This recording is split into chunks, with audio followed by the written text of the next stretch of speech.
নমস্কার। यतो हस्त स्ततो दृष्टि, यतो दृष्टि स्ततो मनः, यतो मनः स्ततो भाव, यतो भाव स्ततो रस। এটা হলো ভারতীয় শাস্ত্রীয় নৃত্যের একটি রীতি, অর্থাৎ থাম্ব রুল। এটাকে আমাদের নৃত্যশিল্পীদের মেনে চলতে হয়। প্রত্যেককে এই জিনিসগুলো মেনে না চললে তার নাচ সুন্দর হয় না। আজকের আমি দেখাবো সেটা কি।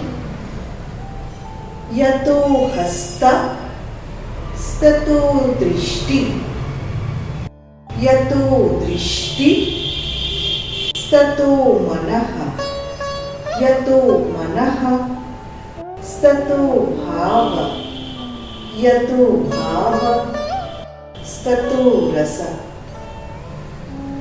অর্থাৎ আমার হাত যেখানে যাচ্ছে আমার দৃষ্টি সেখানে যাচ্ছে, আমার দৃষ্টি যেখানে আমার মন সেখানে, আমার মন যেখানে আমার এক্সপ্রেশন সেখানে, এবং আমার এক্সপ্রেশন যদি সুন্দর হয় আমার ভাব, ইমোশন, নাচের মুড বা আবেগ অর্থাৎ নাচটা সুন্দর হবে।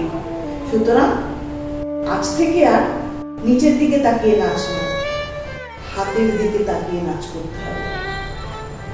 হাতের দিকে তাকিয়ে নাচ করতেই হবে, তবেই আমাদের সেই নাচটা বেরোবে।